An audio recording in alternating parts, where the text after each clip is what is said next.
Bonjour à toutes, bonjour à tous, bienvenue dans le débrief. On parle de plus en plus d'un déclin de l'Occident, de plus en plus concurrencé et même rudement malmené par les puissances émergentes, planétaires comme la Chine ou régionales et à l'influence croissante comme l'Inde, la Russie, la Turquie et d'autres encore. Quelle est donc la réalité de ce constat? Il est qu'à observer ce qui se produit dans les pays du bloc occidental pour convenir de certains désordres ou déséquilibres. Ainsi, en France, depuis 2015, le peuple sort dans les rues d'une manière cyclique, mariage pour tous, gilets jaunes, retraite et autres. Au Royaume-Uni, pays au flegme connu et à la stabilité reconnue, 4 premiers ministres se sont succédés en 4 ans. Les États-Unis, depuis l'assaut sur le Capitole début 2021, ne sont plus cette puissance moralement dominante qu'ils furent, et aujourd'hui les voilà qui s'apprêtent à juger, peut-être même à emprisonner leur ancien président Donald Trump. Quant à Israël, il vit aujourd'hui une contestation aussi puissante qu'inédite dirigée contre le Premier ministre Benjamin Netanyahou. Tout cela se produit dans un contexte général de guerre en Europe, d'intensité moyenne depuis 2014, de haute intensité depuis 1 an, avec une crispation des sociétés européennes qui trouvent refuge dans le nationalisme et l'identitarisme, le rejet de l'autre et le déclenchement d'hostilités à bas bruit contre les nouvelles puissances. Que se passe-t-il donc dans le bloc occidental? De quelle puissance économique et de leadership moral dispose-t-il encore après l'éloignement avec les pays de l'OPEP, essentiellement au Proche et au Moyen-Orient? L'Union européenne tiendra-t-elle sous les coups de boutoir qui lui sont assénés depuis l'extérieur et aussi en interne? Et quelle est la place de l'Afrique dans tout ça, dans ce nouvel échiquier mondial en recomposition? Avec nous pour répondre à ces questions, Ali Halichi, vous êtes doyen de l'Institut de sciences politiques de Mondiapolis, Casablanca. Merci d'être avec nous. Bonjour. Abdelhamid Belkhta, vous êtes professeur et spécialiste de relations internationales à l'Université Mohamed V de Rabat. Merci d'être avec nous. Merci à vous. Mustafa Shimi, vous êtes professeur de droit, vous êtes aussi politologue, aussi à l'Université Mohamed V de Rabat. Merci à vous trois d'avoir accepté d'être avec nous. Alors, bonsoir. Bonsoir, c'est Mustafa. Alors, on va y aller, donc, comme d'habitude, une question pour vous tous. Je commence par vous, Abdelhamid Belkhta. Donc, on a des contestations en France, des contestations en Israël, une instabilité ou une faiblesse du pouvoir politique au Royaume-Uni après le Brexit, mais il n'y a pas que le Brexit.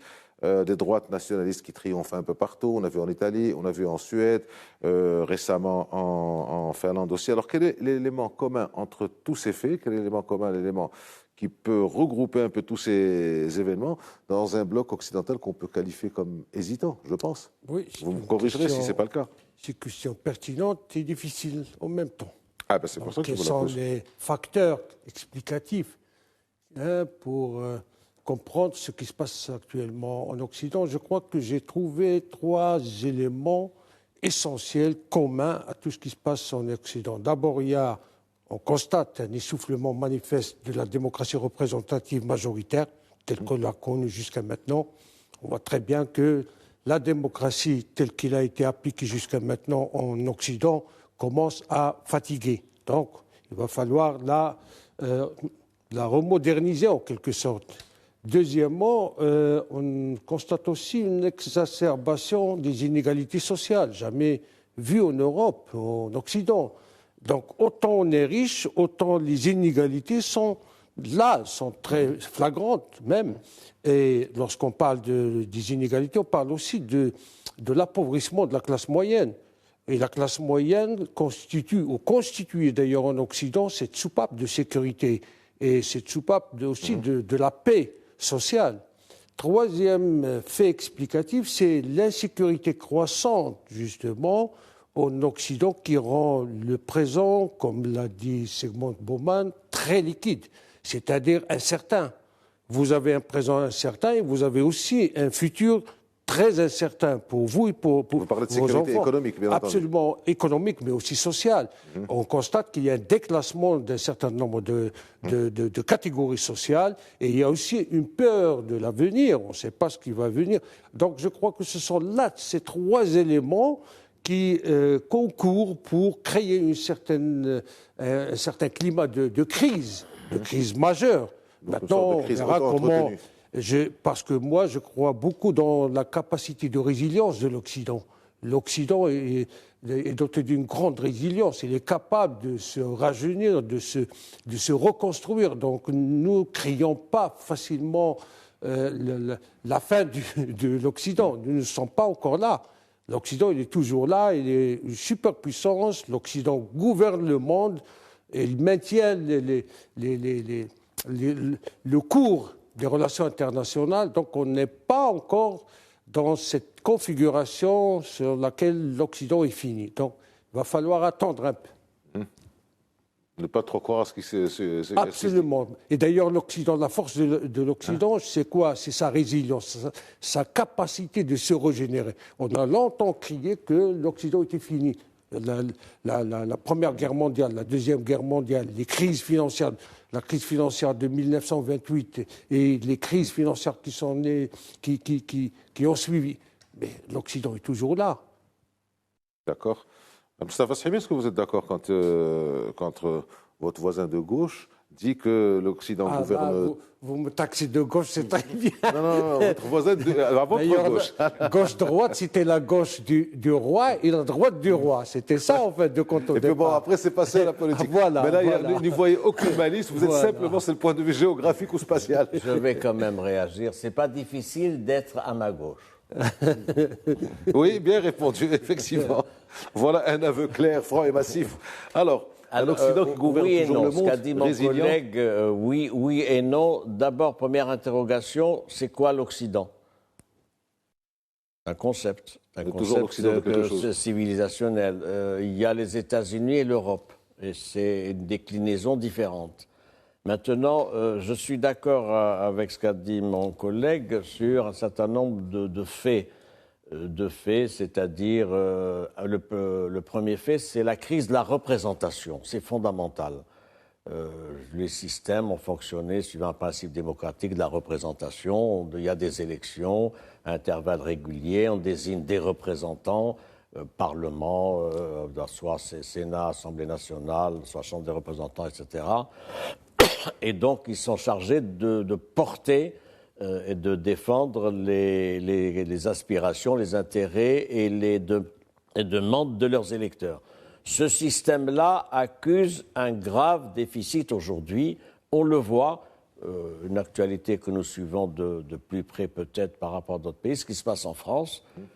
80%, on le voit dans les images, oui, 80% des travailleurs actifs en France sont contre la réforme sur la retraite. Et pourtant, c'est une réforme qui est voulue par le chef d'État qui a été élu il y a un an, qui dit « Ah, moi j'ai été élu sur la base d'un programme ». Et c'est une réforme qui n'a pas été votée par l'Assemblée nationale, sinon sur la base du fameux article 49.3 qui fait que c'est un vote bloqué. Ça, c'est la première observation. La deuxième, ce qui me frappe dans l'Occident, c'est l'irruption et l'élargissement de spasmes de violence. On a vu ce qui s'est passé au Capitole il y a début janvier 2022. Comment pouvait-on penser que le temple de la démocratie américaine, en l'occurrence donc le Capitole, fasse l'objet d'une prise de pouvoir? C'était un putsch qui était en marche, qui a pas réussi, etc. Sans parler d'autres actions qui ont eu lieu en France avec les Gilets jaunes, etc. Troisième élément nouveau sur la crise de l'Occident, c'est la place et le rôle des réseaux sociaux d'Internet dans les formes d'expression de la contestation. Et puis, il y a un dernier point, là où je suis en désaccord avec mon collègue, c'est sur la résilience. Je suis en tendance historique lourde. Bien sûr que le XXe siècle a été le siècle de l'Occident. Le XXIe siècle ne sera pas le siècle de l'Occident. Et quelle que soit sa résilience supposée ou présumée, il a perdu la main d'initiatives historiques et de la restructuration d'un autre monde. Alors, Ali Harichi, le président Macron, dans un moment de lucidité, avait dit, je pense il y a 3 ou 4 ans, que l'hégémonie occidentale avait commencé au XVIIIe siècle avec la France, s'était poursuivi, prolongé au XIXe avec le Royaume-Uni, la Grande-Bretagne à l'époque, et puis au XXe siècle avec les États-Unis. Et qu'il faut se résoudre maintenant à reconnaître un certain reflux de l'Occident qui perd sa domination. Donc, encore une fois, je pose la question, est-ce que vous voyez un Occident en déclin ou un Occident, comme le dit Abdelhamid Ben Khattab, qui a une capacité de résilience et donc de prendre des coups et de repartir sur un bon pied? Que puis-je dire devant mes professeurs? Il faut trancher. Vous avez trouvé quelque chose? En fait, l'Occident, moi je ne pense pas vraiment au déclin, mais je pense au basculement. Vous l'avez bien dit, vous avez dit tout à l'heure, la France, l'État de Richelieu, après la Grande-Bretagne, après c'était d'autres, et puis c'est les États-Unis qui viennent prendre le relais. Et puis à chaque fois, il y a un basculement, mais c'était toujours à l'intérieur de l'Occident. C'est-à-dire cette hégémonie culturelle, en fait, avant d'être économique, mais qui s'accompagne, qui marche en même temps. Et les culturels, c'est la démocratie, c'est l'avènement de tout ce qui va, enfin de ce qui va être aujourd'hui la démocratie qui est représentative et qui arrive, à mon sens aussi, moi je pense, il est essoufflé. Cette démocratie représentative, elle est essoufflée. Pourquoi ? Parce que l'Occident ou l'homme de l'Occident n'est pas arrivé à la fin de l'histoire, comme disait Fukuyama, pour un monde global, mais il est arrivé à la fin de l'histoire économique. C'est-à-dire cette hégémonie économique que l'Occident avait sur le monde, aujourd'hui, il est en train de s'effriter. Et quand vous n'avez pas, c'est-à-dire vous avez un mode de vie où vous avez presque tout ce qu'il faut à un certain moment, la classe moyenne, elle se retrouve, il n'a plus ce qu'elle avait hier. C'est-à-dire après les 30 glorieuses, il y a eu le chèque pétrolier, et puis il y a eu l'avènement d'autres puissances sur, comme disait maître professeur Sahimi, sur les relations internationales, d'autres faiseurs, d'autres acteurs, c'est-à-dire qui sont dans les relations internationales et qui sont en train de tracer une nouvelle carte du monde. Le Heartland et le Rimland, on en a parlé. Est-ce que le Heartland et le Rimland, est-ce que maintenant on parle de l'Eurasie ? Est-ce qu'il s'est déplacé ? Est-ce qu'il va basculer vers l'Asie ou est-ce qu'il va rester à l'intérieur de l'Occident ? Donc c'est l'homme de l'Occident, c'est-à-dire le citoyen qui est à l'Occident, qui avait toutes les choses qu'espère une personne dans la vie. Il pouvait les avoir, mais aujourd'hui, avec l'économie, avec tout ce qui est la chute, le déclin économique, il n'a plus ça. Et quand il n'a plus ça, ils sont en train de serrer la ceinture, pour expliquer plus simplement. Et quand on serre la ceinture, c'est la retraite qui augmente, c'est l'augmentation, c'est-à-dire des salaires qui n'arrivent pas, qui ne suivent pas la vie. Donc cet homme de l'Occident, il va chercher d'autres alternatives. Et vous avez parlé de l'identitarisme, vous avez parlé des identités. Donc il y a un reflux sur soi, parce qu'on va voir toutes les élections. C'est un peu la défense des faibles aussi. C'est un peu la défense des faibles. Ce n'est pas la défense des faibles, c'est une fois que vous n'avez pas. Vous savez, les gens, chaque fois, ils cherchent dans le pouvoir, à acquérir le pouvoir pour avoir des intérêts, qu'ils soient économiques ou qu'ils soient politiques. Mais quand on n'a plus tout ce qu'on avait auparavant, on le cherche d'autres manières. Donc la démocratie représentative va donner aujourd'hui des groupes ou des groupements ou des partis politiques qui vont trouver d'autres alternatives, c'est l'identité. Ce n'est pas la solution. L'identité, en fait, ce n'est pas la solution des problèmes de l'Occident, mais c'est un moyen, c'est-à-dire d'esquiver ou de trouver que si nous avons une crise économique, c'est parce que nous sommes sortis de l'identité. Il y a ceux qui vont parler du grand remplacement. Donc tout cela fait que l'Occident, aujourd'hui, il est en train de basculer. Et je pense qu'il y a de nouvelles forces qui arrivent. De nouvelles forces qui arrivent de l'autre partie. Alors justement, vous me facilitez ma transition, Ali Harichi. Merci Abdelhamid Belkhtab. Donc ce déclin ou ce doute occidental, puisque vous pensez que l'Occident est en pleine résilience, enfin une capacité de résilience, s'amorce donc avec un double événement. D'abord, un reflux, on le voit, économique ou de présence ou spatiale ou géopolitique de l'Occident, et en même temps, et c'est la première fois, donc depuis longtemps, depuis la première fois, je pense, qu'il y a une alternative, et cette alternative, elle est aussi géopolitique, c'est de l'autre côté du globe, il y a la Chine qui arrive. Est-ce que vous pensez, donc là, Ali Harichi parlait de Hinterland et de Rimland, avec comme point d'articulation, c'est connu, l'Ukraine. Est-ce que vous pensez qu'avec cette guerre de l'Ukraine, ce doute, ce basculement va s'accélérer ? Parce que maintenant, il y a la Chine. Jusque-là, je vous ai bien entendu dans ce que vous avez dit, la résilience est là, mais il n'y avait pas une puissance de la Chine. Justement, tout d'abord, j'aimerais bien retourner sur le concept analytique de l'Occident. L'une des caractéristiques majeures de l'Occident, d'abord, ce n'est pas l'Amérique, ce n'est pas l'Europe. C'est un concept analytique qui regroupe en son sein toute une pléiade de pays qui se partagent en quelque sorte un idéal libéral. Donc, mettons ça dans la tête, c'est très important. Donc, il y a le Japon, il y a énormément de pays qui entrent dans il y a le Canada, l'Australie, la Nouvelle-Zélande, ce n'est pas que l'Europe, d'accord ? Alors, ce qui est en crise actuellement, c'est le modèle globalisé, c'est le modèle économique globalisé qu'on a défendu au début du siècle. C'est ça qui est en crise aujourd'hui. Mais justement, la capacité de résilience de l'Occident, c'est de pouvoir se régénérer chaque décade, chaque génération, 30 ans. Chaque 30 ans, on voit très bien qu'il y a une révolution qui se trame quelque part. Alors, maintenant, est-ce que nous sommes devant le déclin de l'Occident? Non. Est-ce que nous sommes devant l'émergence d'une nouvelle puissance? Oui, absolument.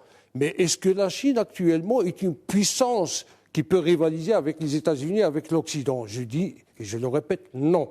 Et d'ailleurs, la Chine elle-même, c'est un produit de l'Occident. La Chine n'existerait pas s'il n'y avait pas derrière, justement, des capitaux de la technologie occidentale et précisément américaine. Donc, n'essayons pas de faire de la Chine un hypothétique rival des États-Unis d'Amérique. Pas maintenant, en tout cas.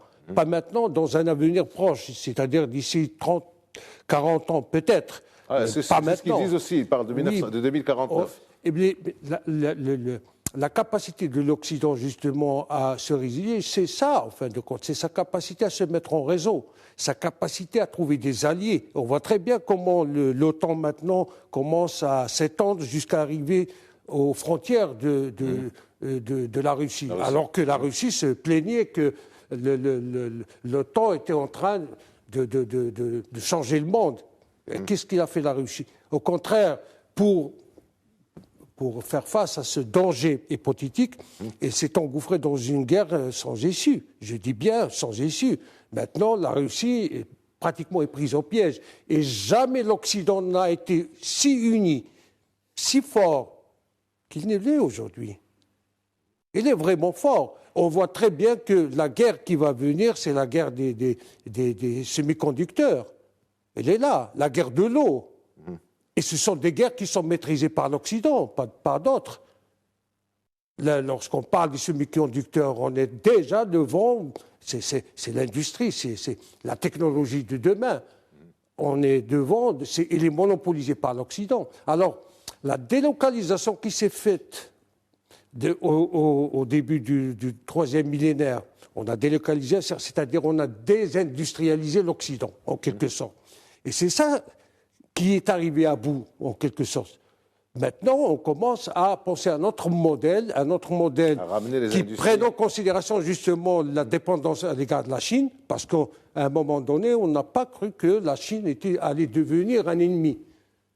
D'accord? Et maintenant, on commence à revoir des choses, et je crois que l'Occident est capable de faire un peu d'ordre dans tout cela. La Chine n'est pas, s'il est une superpuissance, ce n'est pas pour demain. Et c'est même s'il devient une superpuissance, il y a toujours un Occident assez fort pour lui faire face. D'ailleurs, il y a tout un débat au sein des think tanks américains, comment combattre l'influence chinoise. Et justement, les Américains se sont dit à un moment donné, la Russie n'était pas un problème pour l'Occident. L'Afrique n'était pas un problème pour l'Occident. Le vrai problème qui était le problème du XXIe siècle pour l'Occident, c'est la Chine. Et justement, ils ont tout mis en place pour que la Chine ne déborde pas de... Alors, vous avez bien fait de parler de la géographie de l'Occident. Ce n'est pas uniquement les États-Unis et l'Europe, c'est aussi le Canada, c'est aussi l'Australie, c'est aussi le Japon, c'est aussi la Nouvelle-Zélande. Et à l'exception du Japon, c'est entre guillemets, même si c'est politiquement incorrect, le blanc chrétien. Bien. Le problème est que pour la Chine, et là j'en viens à vous, Mustafa Shihimi, le problème de la Chine, ça revient un peu à cette sagesse chrétienne toujours qui vivra par l'épée, périra par l'épée, et qui travaille par le capitalisme et le libéralisme, risque de supporter les affres ou de pâtir des affres de ce même capitalisme. C'est ce qui se passe maintenant avec la Chine, qui est arrivée à s'imposer dans le système de production, dans le système global. Et c'est là où il y a une faiblesse, parce que c'est quand même un pays d'1,5 milliard d'habitants. Donc, Mustafa Shihimi, est-ce que vous êtes d'accord avec cette vision de Abdelhamid Belkhtab, qui pense plutôt que la Chine n'est pas encore, qu'a une puissance hypertrophiée, amplifiée par les médias? Vous devinez, évidemment, je vais vous proposer une lecture différente. Pourquoi? Oui, allez-y. quel est Ça fait la richesse du débat. Oui, quel est l'état des lieux aujourd'hui? La Chine est la deuxième puissance économique mondiale, avec un PIB de 20 000 milliards de dollars. Un peu moins. 20 000, j'ai vérifié mes chiffres. Ah, d'accord. Ah non, sur ça. Les États-Unis étant au premier rang avec 25 000 milliards. Suivent, troisième et quatrième, etc., des pays à partir de 6-7. C'est-à-dire qu'il y a un gap fondamental. Bien. Qu'est-ce qui se passe aujourd'hui?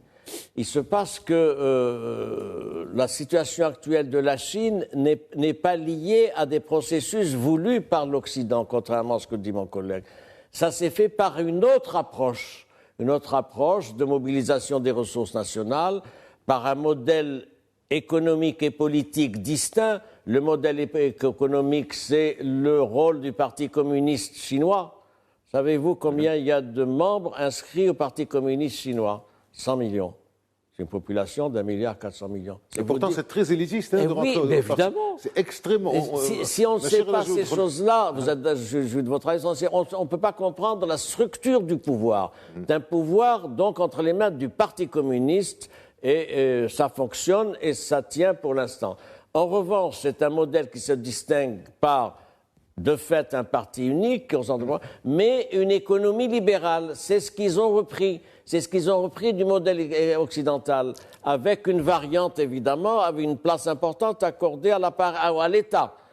Il n'y a pas de libéralisme total en Chine. Il y a une part de secteur privé, mais une autre part du secteur public avec de grands moyens de pression. Ce qui est nouveau dans la perception du système international aujourd'hui, c'est qu'il y a bien une potentialité de conflictualité économique haute entre les États-Unis, en tête de l'Occident, et la Chine. Vous savez sur quoi travaillent les stratèges américains, on le sait, vous et moi, nous suivons ça, sur l'option conflictualité avec la Chine. Tout le reste est considéré comme secondaire.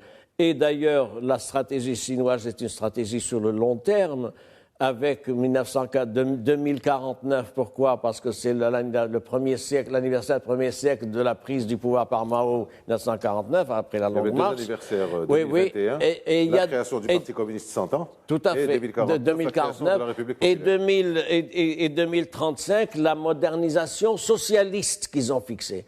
Donc il y a là bien une contraction du périmètre de l'Occident, soit pour ce qui est des performances économiques, soit ce qui est des avancées technologiques, c'est important, et il y a une recomposition qui n'est pas maîtrisable et qui nourrit beaucoup d'incertitudes.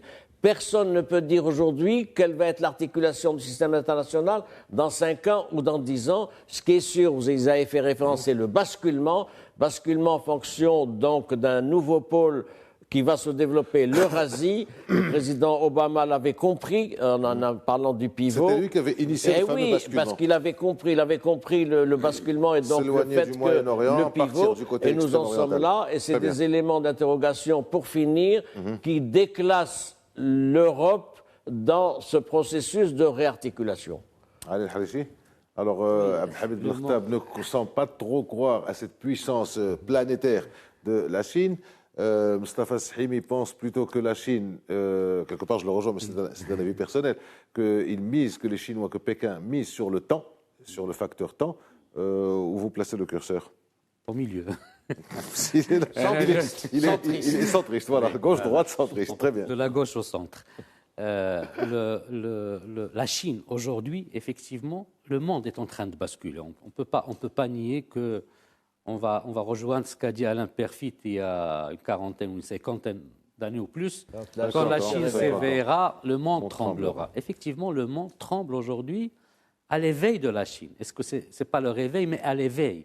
Parce que cette Chine-là, elle est arrivée avec une révolution maoïste, si vous voulez, une révolution socialiste, mais qui a intégré le monde libéral, où les portes du monde libéral se sont ouvertes à la Chine parce qu'on avait besoin de ce pays. Parce que vous savez, en relations internationales, la culture de l'ennemi, elle est très importante.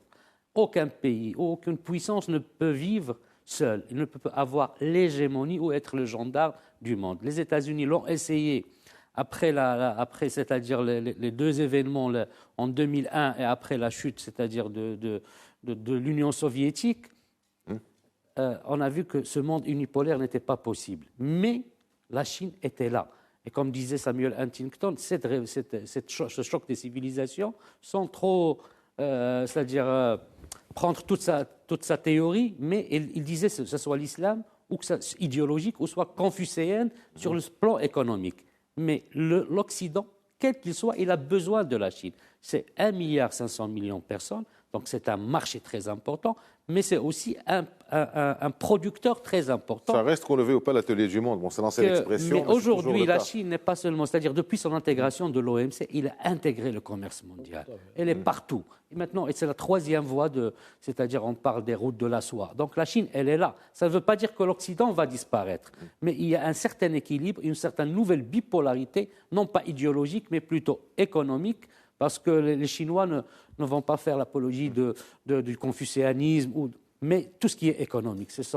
Ils ont intégré ce monde, ils ont choisi des voies, et je pense que le monde va basculer vers une nouvelle bipolarité qui va durer. Et puis la Russie, pour moi, je pense que c'était juste ce qui se passe en Russie, c'est juste une guerre. J'espère qu'il va s'arrêter rapidement, mais ce n'était pas le déclin, ce n'était pas le moment qui a fait que... Très intéressant comme point de vue. Une remarque que vous allez faire, mais juste après la pause, le temps passe, nous sommes déjà à la moitié. On se retrouve dans quelques instants après la pause.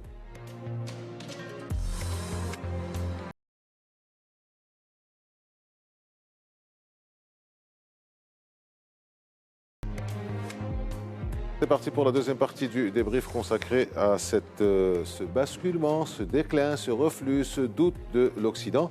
Autour de la table, les avis sont partagés, ce qui fait la richesse du débat d'ailleurs. Juste avant la pause, vous voulez apporter une précision à Abdelhamid Belkhtab pour démontrer justement la force de l'Occident. Comme je dis, c'est sa capacité d'aligner de nouveaux amis, en quelque sorte, de tisser de nouvelles alliances. N'oublions pas l'Inde, qui fait partie du camp occidental. N'oublions pas tous les pays de l'Indonésie, les Philippines, qui sont aussi dans le sillage occidental, le Japon. Donc la Chine, elle est une force en devenir, elle est une puissance en devenir. Mais il est une force en devenir sous une surveillance très, très, très rapprochée de l'Occident.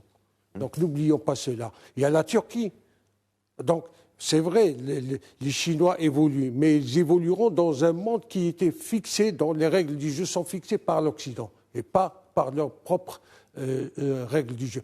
D'ailleurs, jusqu'à présent, je dis bien, aucune puissance alternative à l'Occident n'a pu créer son discours sur l'univers, son discours historique. Jusqu'à présent, nous ne parlons que du discours occidental. Nous pensons le monde, nous pensons nous-mêmes à travers le discours occidental. Les Chinois n'ont pas pu jusqu'à présent imposer un discours alternatif. Les Russes non plus. Ils sont incapables de produire un discours sur eux-mêmes. Jusqu'à présent, les Indiens ont essayé de produire ce qu'on appelle le courant postcolonialiste pour se repenser et pour penser leur propre histoire. Mais c'est un courant qui a fini d'exister. Les Russes n'ont rien fait. Ils n'ont pas pu revisiter en quelque sorte l'histoire mondiale. Même la carte. Les cartes que nous visionnons chaque jour sont des cartes occidentales. Lorsque vous voyez la carte du globe,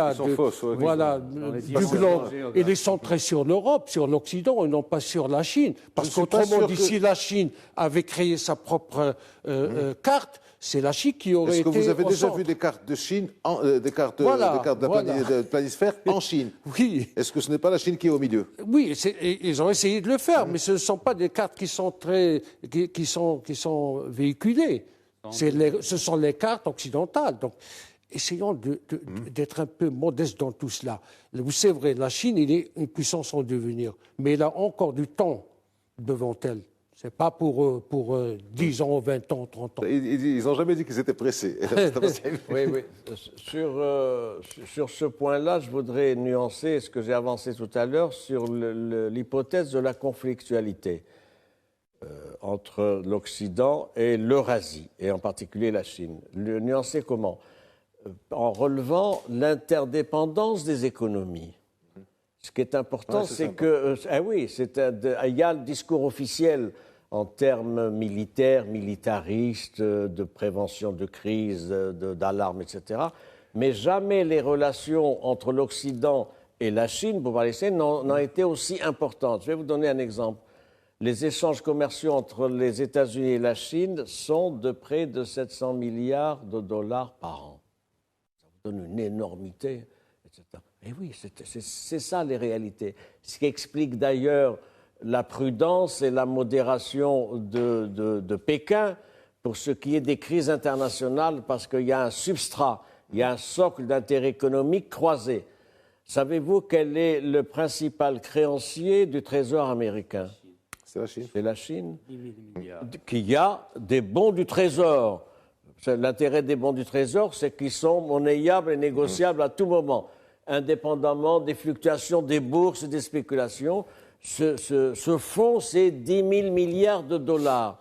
Et donc, il y a là un élément de coopération, mais un élément aussi de pression de Pékin. Et Pékin ne se risquerait pas à mettre sur le marché financier international les bons du Trésor américain, parce que là, ça serait une crise financière En cas majeure. de conflit quelle que soit la nature du conflit entre Pékin et Washington, Washington ne pourrait pas faire à Pékin ce qu'elle a fait faire à Moscou. Oui. C'est-à-dire les sanctions et tout, parce que les autres les tiennent aussi par les bons.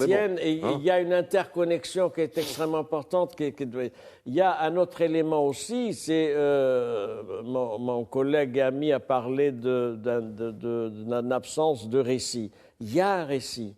Il y a un récit qui est en train de se construire, pour ce qui est de la Russie en particulier. Que dit maintenant Moscou? Rappelle les positions historiques de l'Union soviétique soutenant les peuples sous domination coloniale et dire mais nous sommes dans la continuité. Autre hypothèse aussi, était une avancée stratégique, c'est l'Organisation de la coopération de Shanghai. Voilà quelque chose qui s'est constitué, qui associe donc, que ça a été constitué à l'initiative de Moscou et de Pékin.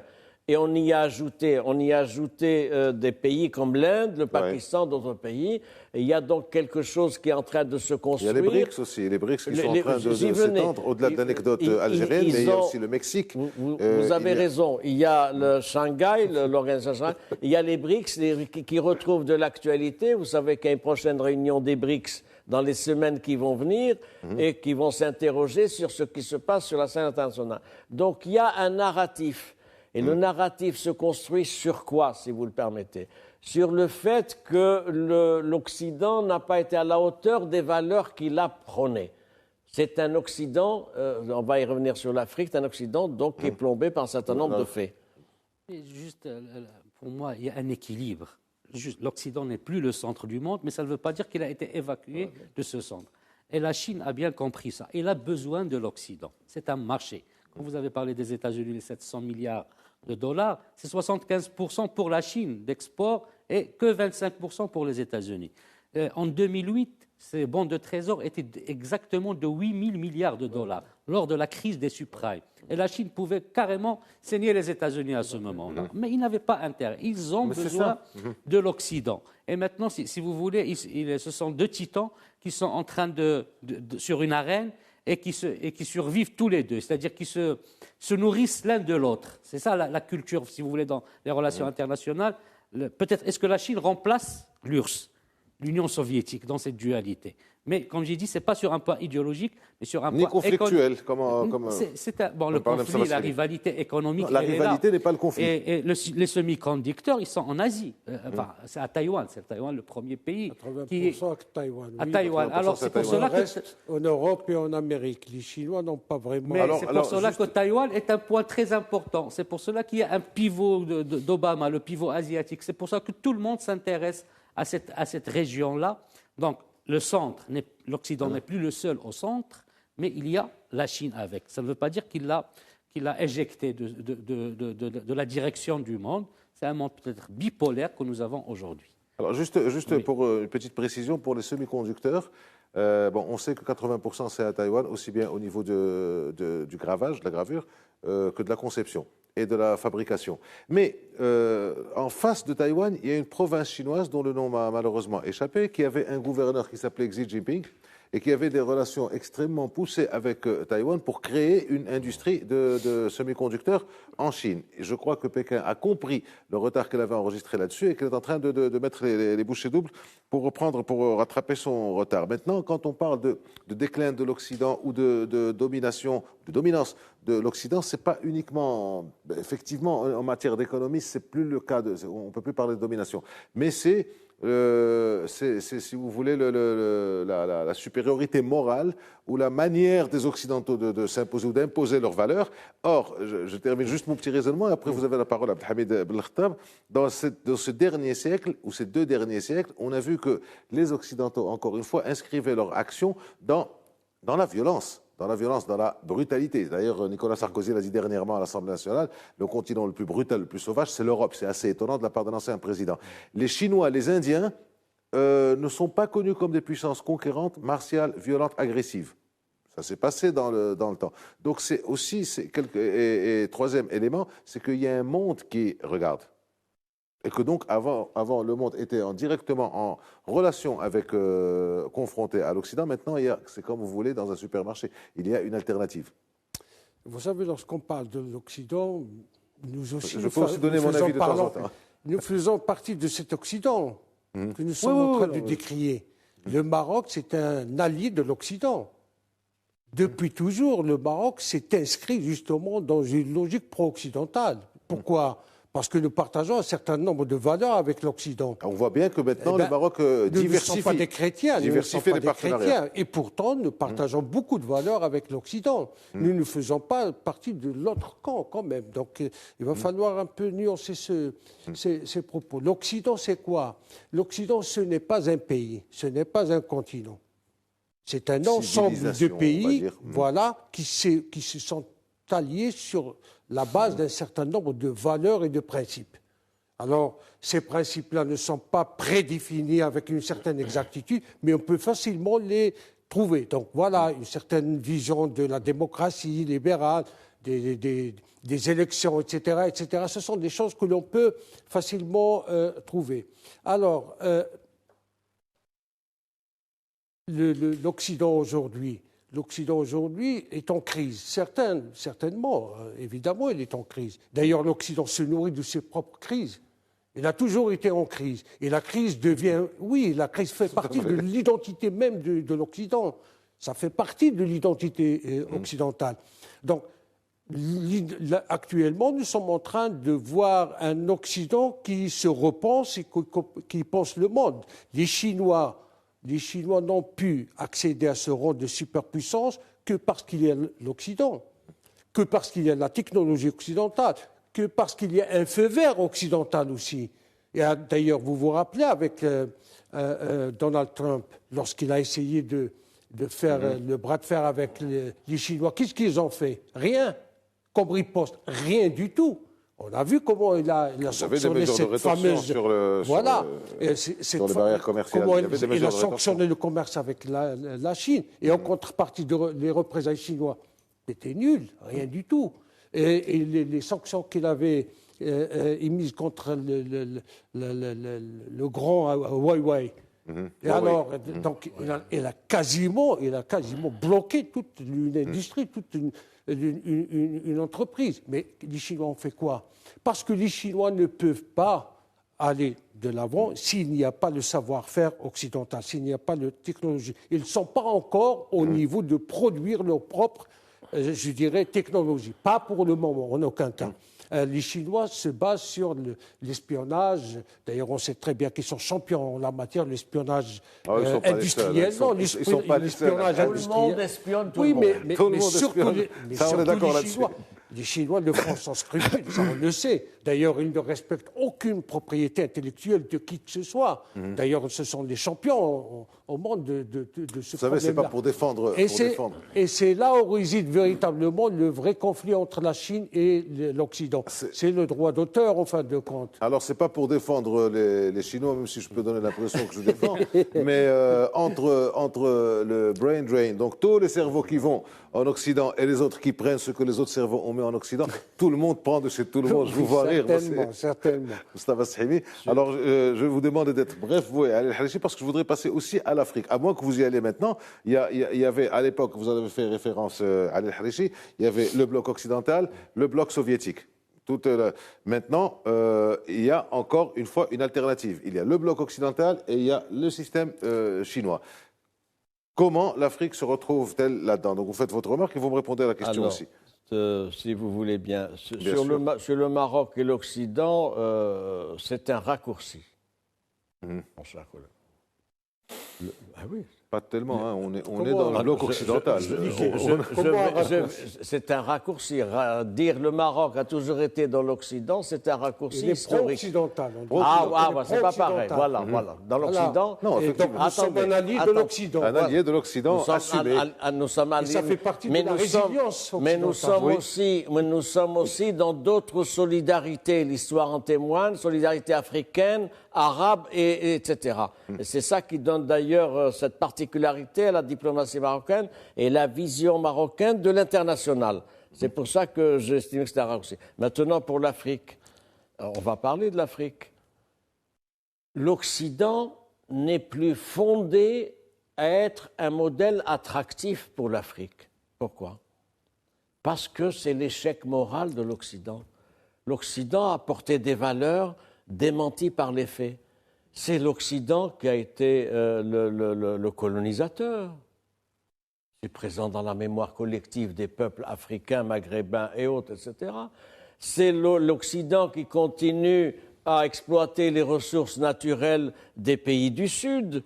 C'est pas de, La Chine aussi. Oui, mais c'est récent. Donc voilà, je vais faire l'équilibre. Oui. Pardon.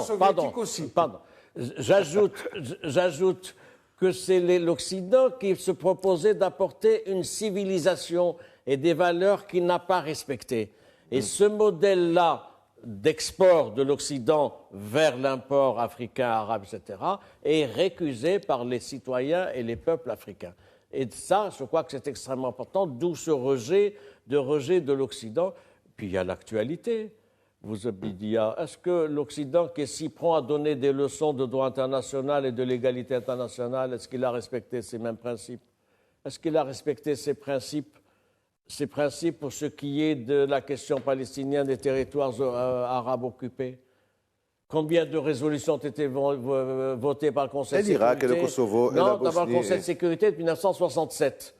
Eh oui, les résolutions 242, 243 sur l'évacuation des territoires occupés, on n'avance pas. C'est l'Occident qui a mené une guerre sous la houlette des États-Unis en Iran, voici 20 ans, en Irak.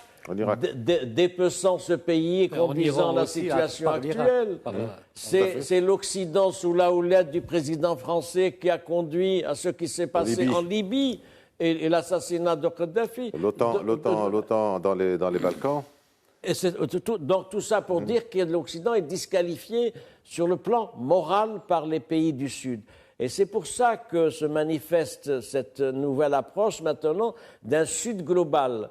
Ce concept de Sud global est mis en avant par qui? Il est mis en avant par la Chine. C'est extrêmement important, la Chine. Et donc, ça inclut un certain nombre de pays. Et puis, il y a un dernier point aussi, les positions de l'Afrique en particulier sur ce qui est considéré comme l'opération militaire de la Russie en Ukraine, qu'on est qualifié d'agression, où on a vu les réserves et la distanciation de pratiquement la moitié des pays africains et d'autres pays encore pour ce qui est de la non-condamnation de Moscou pour ce qui a trait donc à l'Ukraine. Donc autant d'éléments qui montrent que l'Occident, me semble-t-il, est disqualifié pour porter la bonne parole et pour être écouté.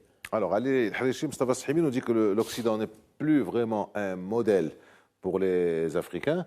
Mais est-ce pour autant la Chine pourrait être considérée comme un modèle?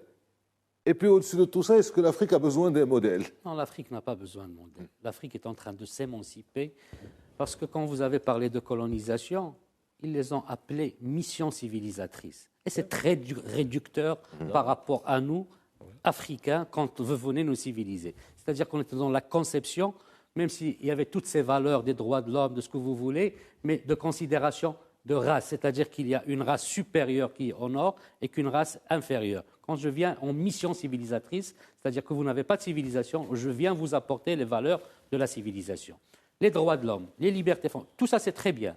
Les valeurs occidentales auxquelles nous adhérons, la démocratie dans son sens profond ou dans son sens absolu, ils sont bonnes. Mais réellement, est-ce que l'Occident les a portées avec les autres pays? Voilà, on a une plaidoirie, si vous voulez, de maître professeur Sahimi qui nous a dit voilà ce que l'Occident, c'est-à-dire contemporain que nous avons vécu.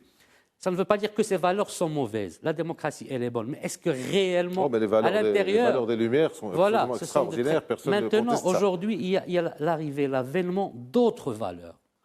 Je suis désolé quand vous dites qu'il n'y a pas d'écriture d'histoire par les Chinois. Non, il y a d'autres valeurs. Parce que les Chinois, pas que les Chinois, que ces valeurs-là sont européocentristes. En parlant de l'Occident, ces valeurs-là, effectivement, c'est les Lumières, sont européocentristes. Et il y a d'autres valeurs. Il y a un schisme entre cette Rimland ou cette Heartland, entre deux pensées. Même Alexandre le Grand, en allant vers l'Asie, il a trouvé un schisme. D'autres populations qui pensent autrement, c'est-à-dire avant même l'avènement des valeurs, si vous voulez. Donc, en revenant à l'Afrique, à nous, l'Afrique elle est en train de s'émanciper. Parce que quand vous parlez de l'Afrique, comme si il a pris les valeurs de l'Occident depuis des siècles. Mais l'Afrique, l'État-nation ou l'État en Afrique n'est arrivé qu'après la décolonisation, c'est-à-dire qu'après les années 60. Donc l'État s'est construit autour comme l'État-nation français. C'est normal, il y avait la moitié de l'Afrique qui était sous la colonisation française. Donc les Africains ont construit sur ce modèle. Mais ce modèle ne répondait pas réellement à la particularité de l'Afrique, parce qu'il y a d'autres choses. Il y a les tribus, les ethnies, ce découpage de l'Afrique a fait que ce modèle-là ne pouvait pas réussir parce qu'il y avait d'autres référents ou d'autres références en dehors du choix de citoyens sur un programme ou autre. Il y avait le choix ethnique, le choix... Donc ces choix-là ont fait que ce modèle n'a pas réussi. Ça ne veut pas dire que ce modèle est mauvais de la démocratie. Maintenant, cette démocratie, même en Europe, elle est arrivée à ses limites. La démocratie représentative. C'est pour cela que nous voyons cette mobilisation collective, parce que la démocratie représentative, finalement, qui est le produit de la démocratie? C'est l'élite.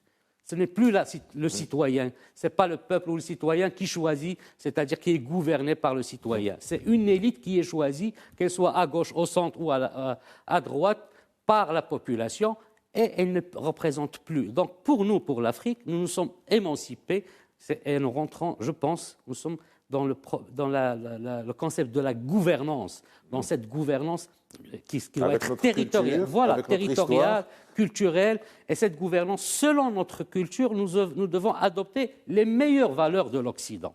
Je pense, à mon sens, c'est comme ça que l'Afrique est en train de s'émanciper et il va s'émanciper. Alors, Abdelhamid Belkhtab, on a dit beaucoup de choses sur l'Occident qui s'est disqualifié, que ce n'est plus véritablement un modèle ou que ces valeurs ne sont finalement pas si mauvaises, mais qu'elles ne sont pas véritablement appliquées. Donc ça, c'est pour l'Occident. Du côté chinois, nous avons aussi autre chose. Il y a une culture, il y a une civilisation, une très grande philosophie. Il y a ce fameux principe du Tianxia aussi, de tous sous le même siècle. Donc un empire fédérateur, un empire mobilisateur. Et c'est ce qui est en train de se passer maintenant avec les Chinois qui disent « Nous, on commerce avec vous, on fait du business, on ne s'occupe pas du reste ».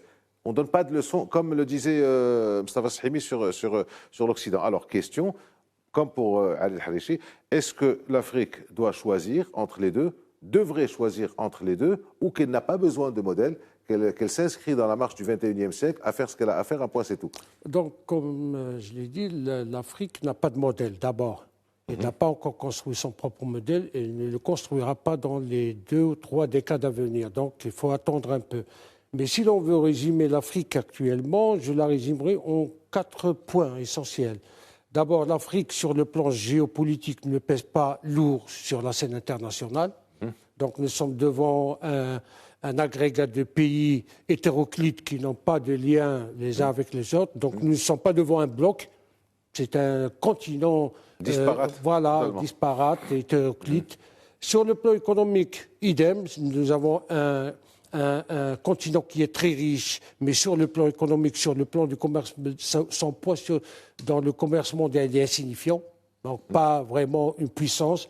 Sur le plan purement juridique, là, je peux dire que l'Afrique, c'est une puissance, dans la mesure où nous avons 54 pays, donc 54 voix aux Nations Unies, et puis 54 pays qui peuvent peser lourd dans la diplomatie mondiale. Donc on peut parler d'une puissance juridico-diplomatique.